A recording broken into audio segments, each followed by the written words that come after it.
Okay, I don't have bias against any particular culture or genre of music, etc., etc. Though I have, strong objections to music per se, though there's some scholarly discussion about it, but I will show you what I'm convinced of.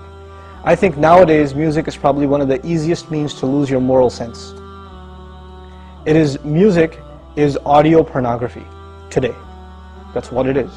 It's explicit, it's shameless, it's vulgar, it takes your sense of humanity away from you, it makes you look at women as objects, worse than animals. Just as, and these people are talking about women like they're talking about, an animal, really.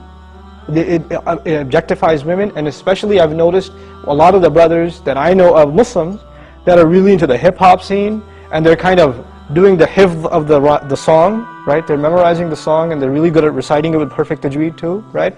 And so they do that, and it's just horrible language, horrible, horrific language. The only simple response I have to that, if you have any regard for the Book of Allah, that you really think it's from Allah, بِئْسَ الْإِسْمُ الْفُسُوقُ بَعْدَ الْإِيمَانِ. Even the name, the mention, the word for something bad is terrible once you have faith. Even the mention of something terrible is horrible for you, it's harmful for you after you have faith. You have to have a clean tongue. You have to say what قُلْ لِعِبَادِي يَقُولْ الَّتِي هِيَ أَحْسَنُ. Tell my slaves to say that which is the best. Say what is the best. Say good things from your mouth.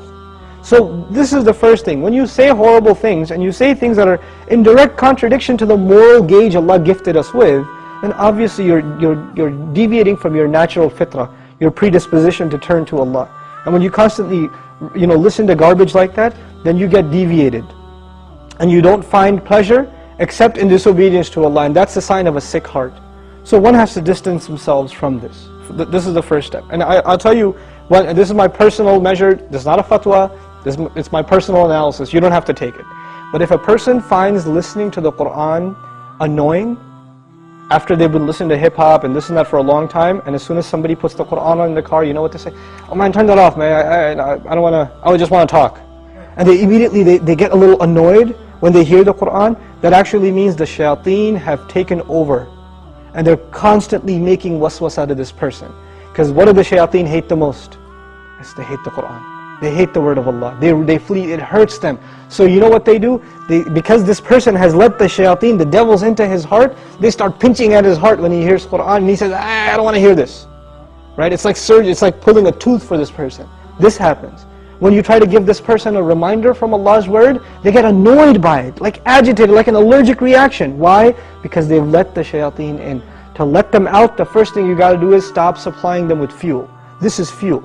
This useless wasting of time, this is fuel for shaitan. They love that you waste your time. They love it. Because the one asset, the one piece of wealth Allah gave every human being is time. And what is music and TV and YouTube and Facebook and MySpace and like Twitter and whatever else? If you're spending hours and hours and hours on this stuff, what is it except destroying your time? It's taking that one asset away from you. Shaitan would love nothing more. May Allah subhanahu wa ta'ala give you the strength to get away from these temptations. My advice that I keep going over, I can't get enough of giving this advice, find better friends. Find company that is not into these things and try to spend more time with them, and inshallah you'll wean yourself off of these habits. Bi-idhnillah.